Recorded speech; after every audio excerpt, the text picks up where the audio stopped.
I am super curious, as you were a former CIA intelligence analyst. What does that even mean? I mean, I think when people think of like CIA, they're thinking about James Bond and all this stuff. That's kind of different than the reality for most people that work at the CIA in Langley. So can you kind of like talk about your CIA experience? As you mentioned, I go back to the Reagan years and, basically I was an analyst, and there's so many desk jobs as analysts. I mean, that meant for me in particular with a master's in Russian and Soviet history, it meant focusing on what was going on in the Soviet Union. I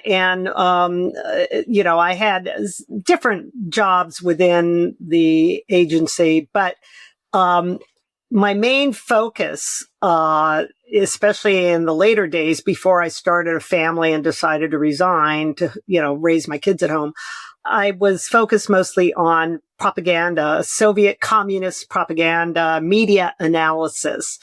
And so I kind of took that with me after I left. I continued like doing clippings from newspapers and, filling lots of file drawers with all of these social issues that I thought were really interesting. And, that was all part and parcel of, what became my book, The Weaponization of Loneliness. However, my interest in these personal dynamics of what I call the weaponization of loneliness goes way back. I mean, it goes back to the playground in childhood, the school playground. It goes back to observing the weird, mean girl cult. There's a lot involved in that. And I finally, getting away from your question about the Cold War and all of that, but all of this played into my interest in these dynamics and my belief that it really drives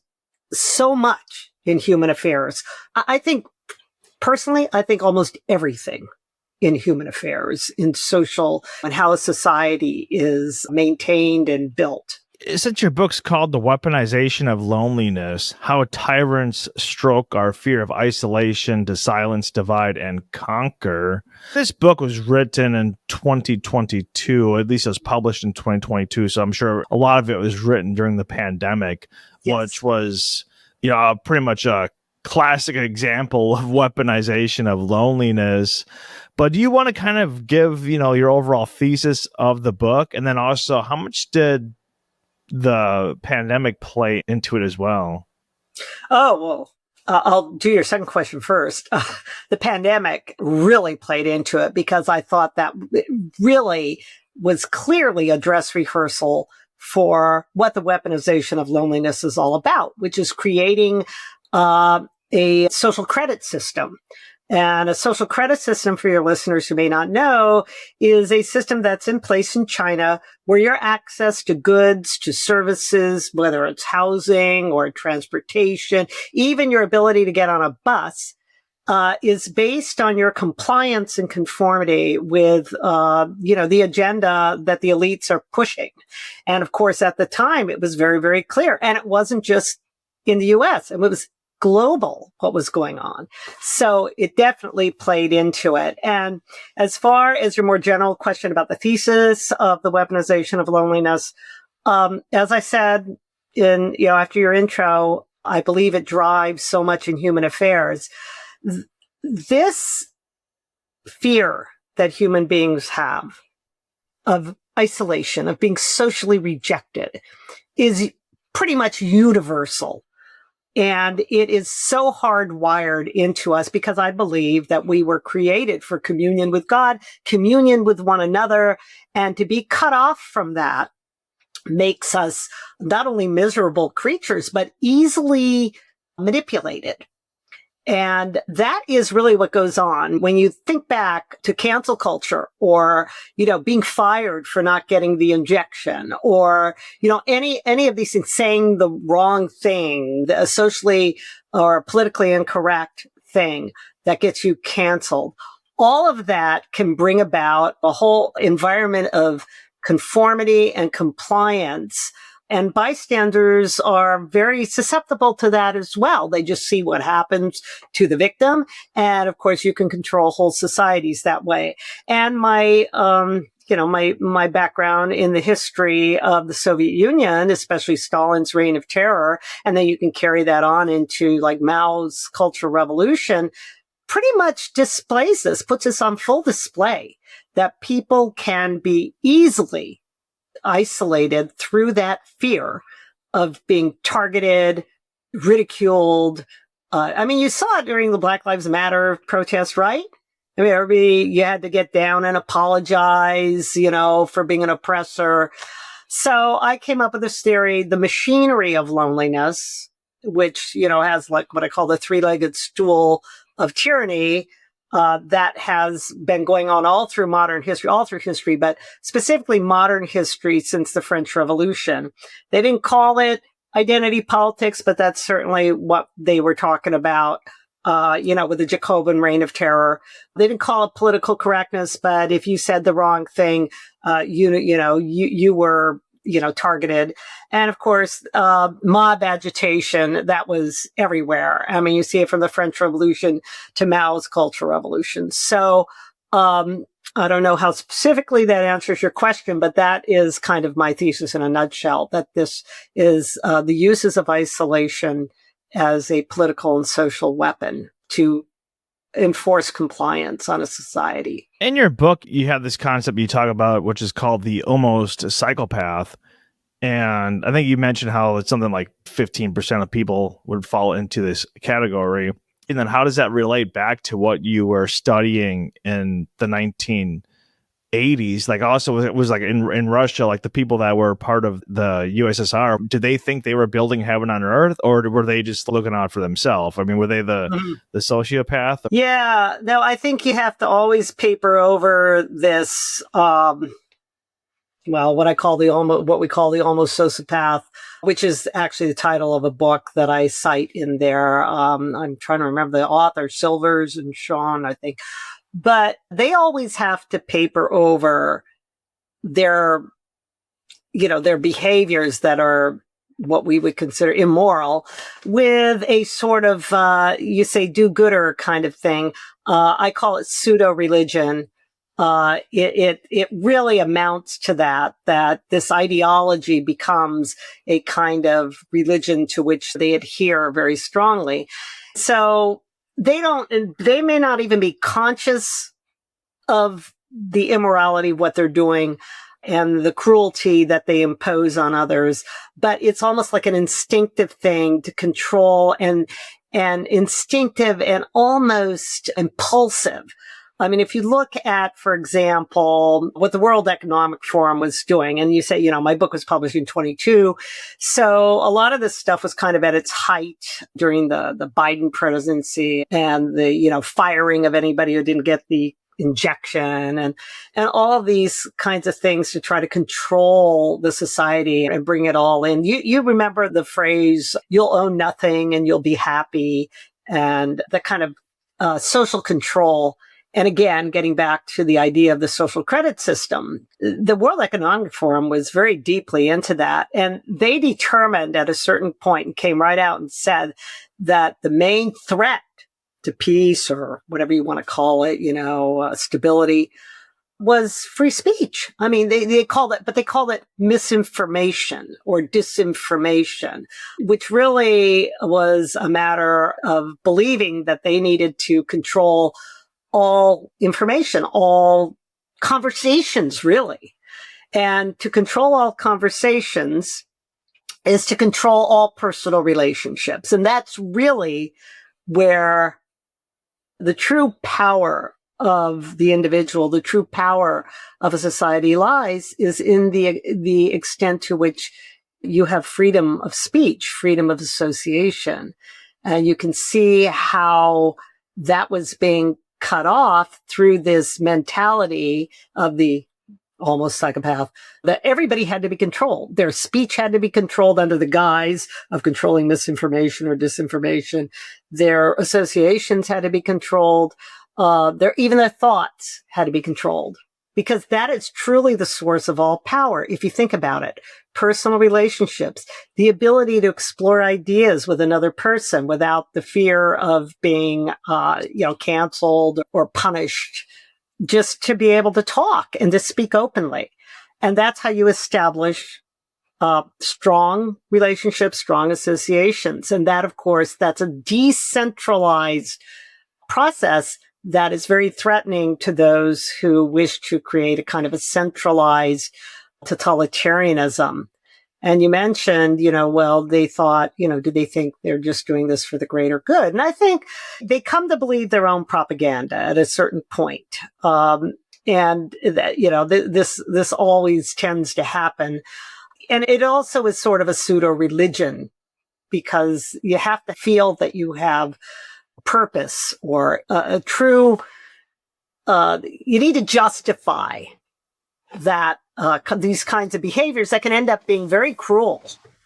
And so, as always in all totalitarian societies, they claim it's for the greater good. You mentioned Yuri Benzimov in your book, who's a former Soviet KGB informant and propaganda expert who exposed the USSR's methods of ideological subversion after fleeing to the West in 1970. And he basically says that subversion works by slipping harmful ideas into a society until they reshape a whole generation's worldview. Once that generation takes power, their influence is locked in for decades, and the nation is stuck with the values they absorb, which is why you talk a lot about how they want to influence education. Education, basically K through 12 plus university, you're looking at like 16, 17 plus years. But this is what he says in his book, Love Letter to America. He says, let us take an example. The semi-literate and unstable American generation of the crazy 1960s is now approaching the age of 40.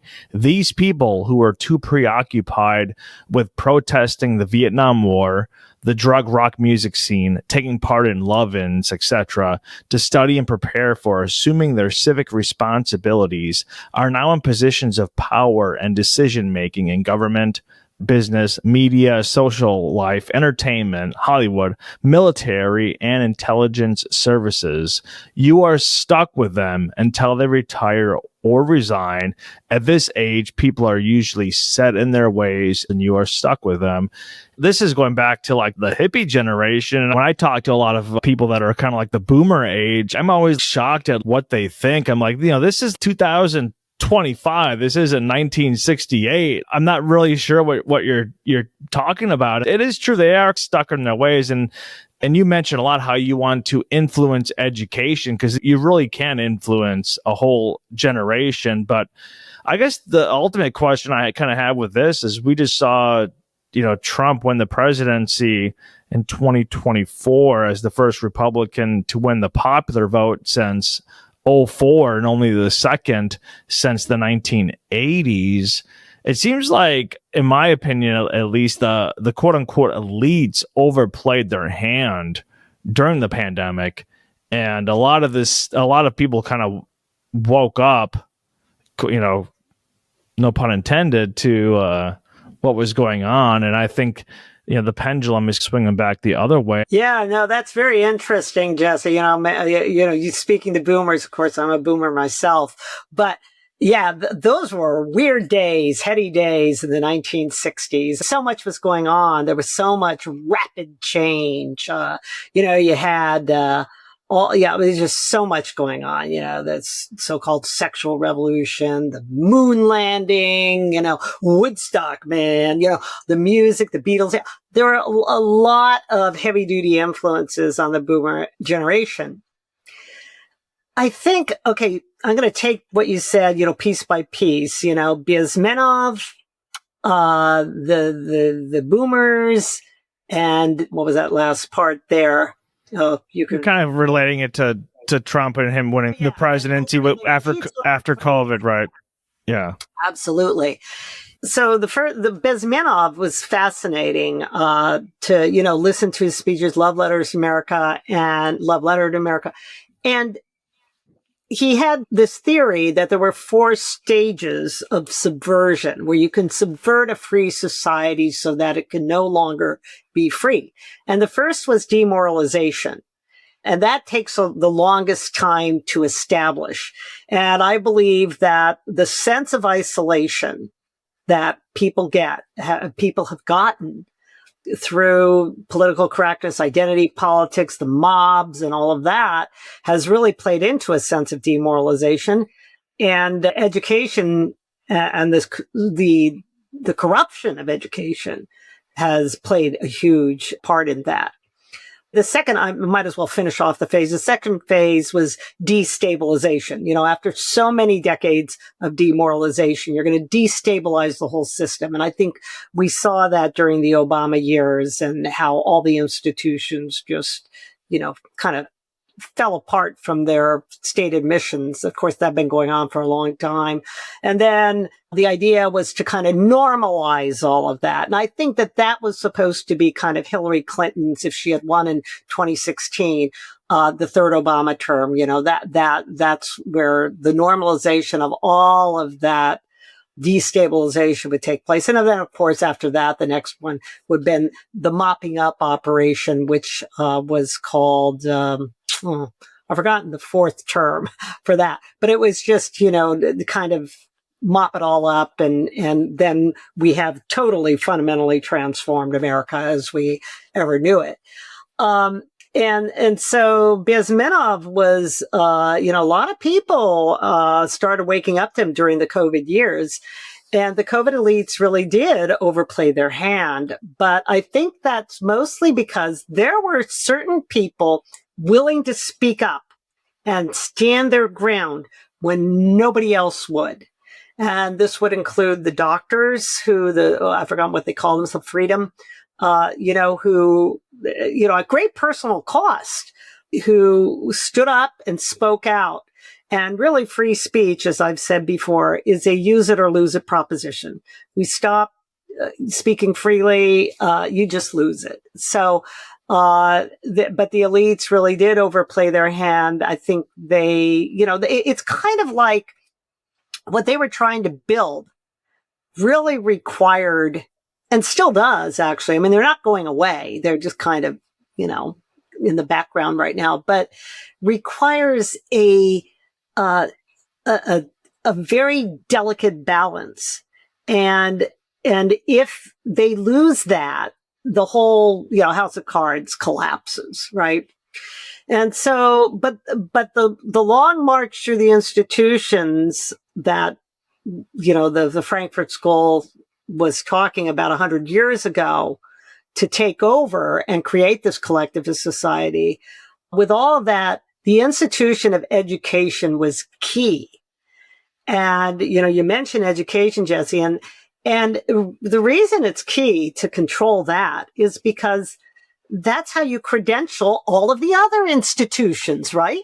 I mean, whether you're going to go into business, whether you're going to go into law or politics, whether you're going to go into medicine, it was all woke, woke, woke, woke. I mean, they pushed all of the institutions into this kind of wokeness, including finance and banking and everything else. And that's falling apart now.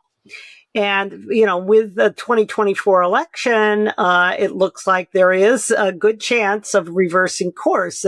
But it's a long road. Anybody who thinks that, okay, we can just sit back is mistaken. It's a long road. We have to keep talking and keep establishing these relationships that get in the way of centralization of power. In your book, you have a whole chapter on education, called kind of educrats. But this is a quote I found interesting. You say that schools today are not as much in the business of education as in manufacturing compliance and conformity. It's more a process of thought reform in which social pressure is easily exerted in the presence of peers. This is effective because children's fear of social rejection and yearning to be accepted are intense motivators. How much does social media add to this? Back in the day, like you could have some issues at school and then it kind of stopped there. Now with social media, the school kind of extends to 24/7. When I was younger, it wasn't called woke. It was called political correctness. I remember in the 1990s, I was working a job and I got this card from my employer. And it had the new updated terminology. And I don't remember exactly, but it was something like, it's not fired, it's separated from employment. You're not an employee, you are a team member, or you're an associate. You're not a manager, you are a team leader. And it's just like went through this. And of course, this is tame compared to now where it's like, oh, you're not a mom, you're a birthing person. It really just stepped up a bunch of notches. But I think a lot of this stuff really took off after the iPhone, after smartphones became ubiquitous, after social media became ubiquitous.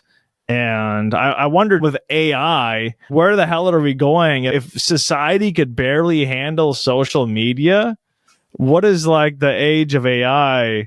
Oh, you're right on target there, Jesse. I mean, social media has really wreaked havoc on the mental health of youth. Well, of everyone, but especially youth who are so easily, manipulated, especially really young children. This is why the whole transgender phenomenon, which I started noticing in the mid-90s, and I started writing about it in the 2000s, before it was on most people's radar. And, before it was on just anybody's radar, really, and if people thought I was a nut for saying that there would eventually be transgender, military officers. They say, you're a nut, Stella. But, we did see that day. It was one thing after another.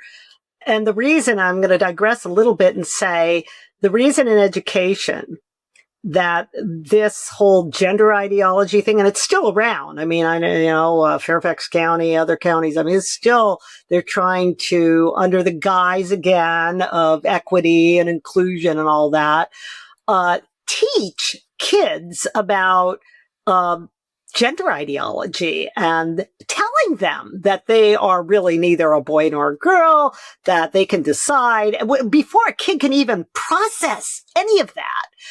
And what that does to a child, it's criminal to begin with, in my opinion, but what that does to a child is it disrupts a very natural process. And social media does this as well, because it spreads all of these ideas. But the whole transgender, the gender identity thing, disrupts a very natural process called individuation, where a child just kind of gradually learns their place in the world. It starts with understanding their sex, okay, I'm a boy or I'm a girl, and then branching out and getting to understand the world and the universe and their place in it. And that process, I'm no, psychologist, but that process is called individuation in psychology, and getting a sense of identity. And the whole transgender mania, the transgender insanity basically cuts that off, prevents a child from developing a strong sense of identity by claiming this false identity and putting them into, really bad situations where they don't even go through puberty and, all that, you've heard it all. So, see, I have this tendency to digress, but I think that's a very important piece of understanding how social media has played a role as a as medium. As Marshall McLuhan said, the medium is the message. It's the medium that, not as much the content, but the medium that can control us. And he wrote at a time when television was the highest medium. But it really has caused a spike in mental illness in youth and children. So, anyway, that's I think that is the danger. And how do we get around that? Not to mention AI. It's just a matter of getting back to face-to-face conversations to actually get to know the person you're talking to. And if they're sitting right next to you, not to talk to them by texting them, right when they're right next to you. So Anyway, it means more face-to-face conversations. It means developing, I say at my last chapter, throwing a wrench into the machinery of loneliness, parallel institutions, and understanding the importance of mediating institutions. For your viewers or aren't familiar with the term, it just means those institutions, aside from education, medicine, business, banking, Hollywood, or pop culture. I'm talking about the main institutions that help people develop a true identity and help them understand their place in the world. And that is the institution of family, the institution of faith, and the institution, basically, I call it friendship, but also voluntary organizations and things like that, where you interact with people and build true community. And these are the ways that, we've always had to develop an identity, a personal identity and a place in the world and develop true community.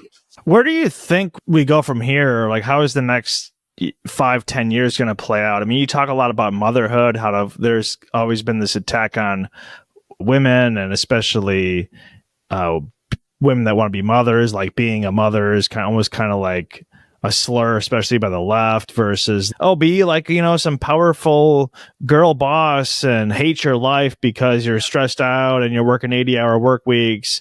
You have no meaning in your life. That's good, but raising a family and right, being supportive and being a pillar of the community, that's, obviously bad. And then the flip side, let's just attack men for having, toxic masculinity, whatever that even means. Just any male attribute is bad. So we attack the family. And, I guess it seems like that's kind of flipping around. It seems like Gen Z's being a little bit more religious, getting married younger. And I think part of it was growing up through several years of the pandemic. A lot of these young people, they kind of saw through the bullshit. They have a distrust in the media, especially the mainstream media and education system, because they had to deal with COVID for years, where the teachers unions is more concerned about the teachers than they were concerned about the actual reason they're there, which is the students. But how do you kind of see the next 5 to 10 years playing out, and where do we need to improve to make sure we're not on some collision course of CCP or the Russia or something like that? Well, we need to build awareness, number one. And I think you bring up a great point with Gen Z. I was recently on a podcast called Gen Z Unplugged, where I talked to a couple of young women of that generation with the Claire Booth Luce Center. And one of the things I pointed out was that women in particular, and especially young women, and of course youth, are very susceptible to what I call the weaponization of loneliness. We've talked about that before. I mean, the threat of social rejection, the threat of being ridiculed, the threat of, saying the fear of saying the wrong thing that would get you canceled. It's like social death to so many young women in particular. And that's why I think young women, especially the boomer generation, later, Gen X, were so influenced by this feminist push to not have kids or pretend that getting married and having a strong relationship with a man was, a bad thing or not a good thing. And to focus on lean in on their careers and all of that. To the exclusion, many of whom have regretted their careers, exclusion of building a family. And I think Gen Z is discovering that really is, as I've said before, where the real power lay in human relationships. And totalitarians, that is the ultimate prize, the ultimate goal is not the money, not the control of the institutions, but controlling the mediating institutions of family, faith, and friendship. And I think they're catching on to that, and that's a good thing. But we need to keep building on that, because if we just, say everything's going to be okay because there's a new administration and all that, that isn't really going to cut it. We have to keep pushing and keep building on these things by first making people aware of how this isolation puts them in a Stockholm syndrome situation. It makes them captives who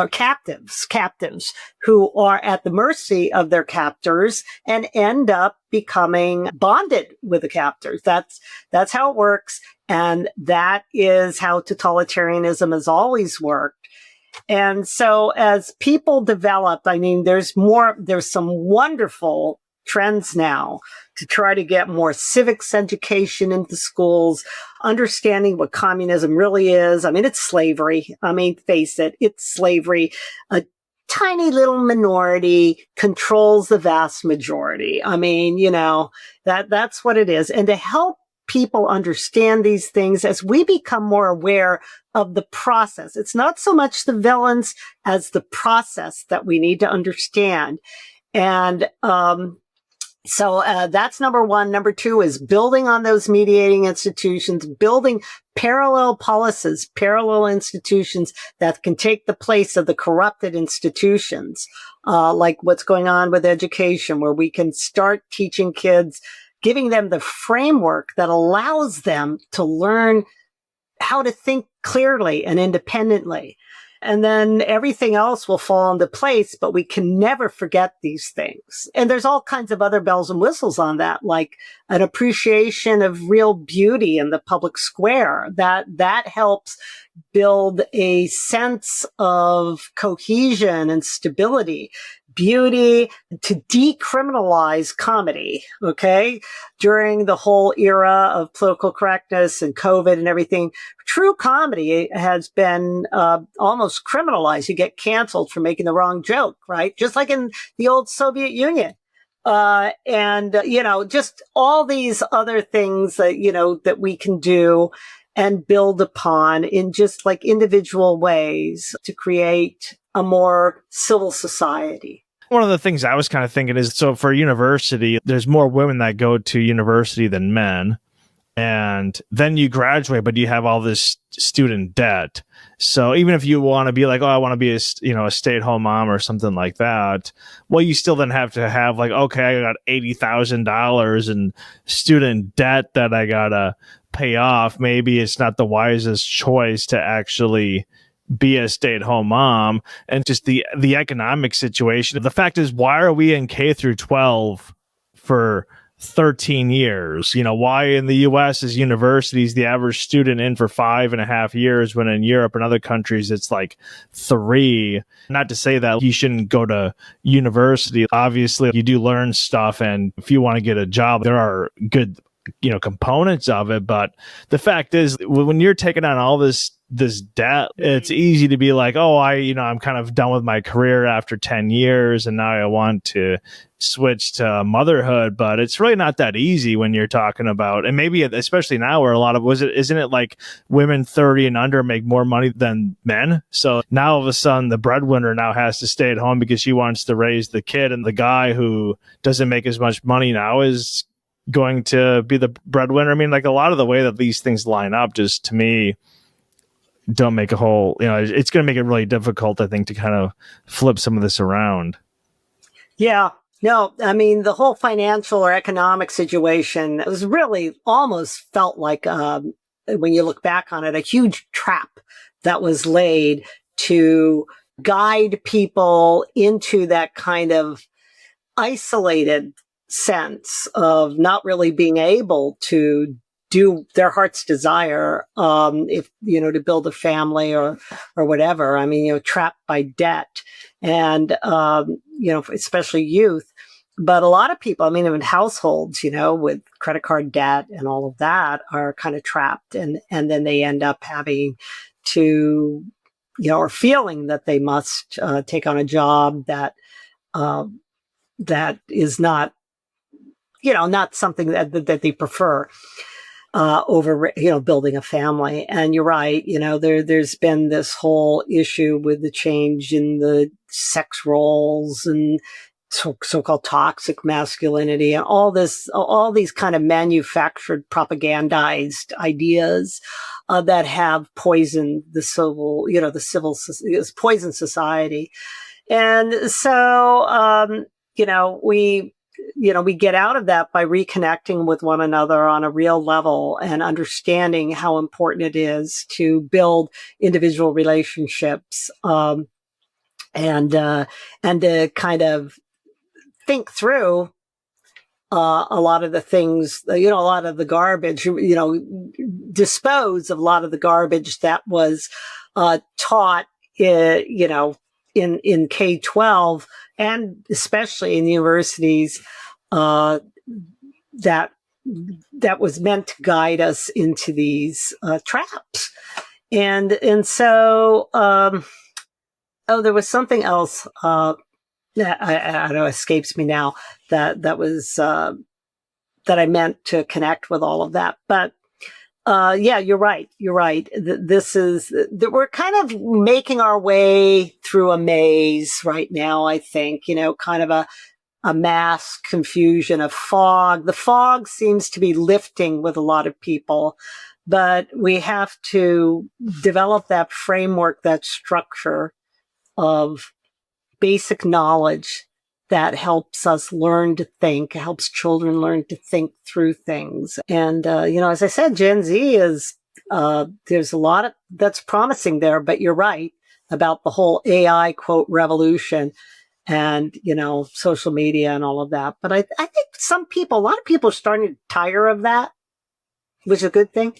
Today's guest has been Stella Morabito, who is the author of The Weaponization of Loneliness, How Tyrants Stoke Our Fear of Isolation to Silence, Divide, and Conquer. So, Stella, just two final questions. One, let people know where they can find your book, The Weaponization of Loneliness. And then after that, just leave us with a final thought to conclude this podcast. Thank you so much, Jesse. I really enjoyed talking to you. So my book is on Amazon. It is it's also available in a Kindle format, but it's a paperback. And you can find it at Barnes & Noble. But another way you can find me is I write as a senior contributor for The Federalist. And I also have a website called stellasbookclub.com. No apostrophe, of course, stellasbookclub.com. And the reason I have this website set up is because it involves lots of bibliography, lots of discussion about the weaponization of loneliness. This was one of the points I had forgotten to mention that I think would be helpful going forward to help raise awareness. And it's not just books and articles in my bibliography. And I also have a guidebook, or a guide, to how to go through the various subjects. But I also include movies because I believe every good movie has an underlying theme of the weaponization of loneliness in it. And so I just call it Stella's Book Club because some people have actually started book clubs that I know where they're watching movies as well as reading different books that are related to the theme on propaganda and many other things. So going forward, I would say raise awareness to how this operates, not just within each one of us, but across society as a whole.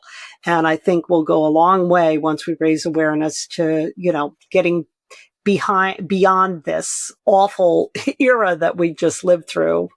And then, of course, to develop these little ways of creating a more civil society through the appreciation of beauty and real comedy and many other things that make life more cheerful and good.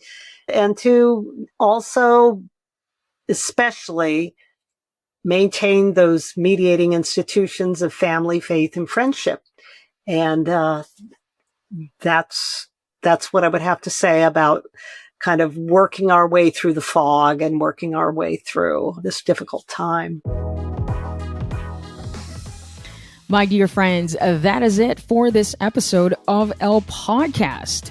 Once again, if you're not yet subscribed, please subscribe on YouTube. as well as Rumble. You can also find us on Spotify and Apple Podcasts or wherever you get your podcasts from.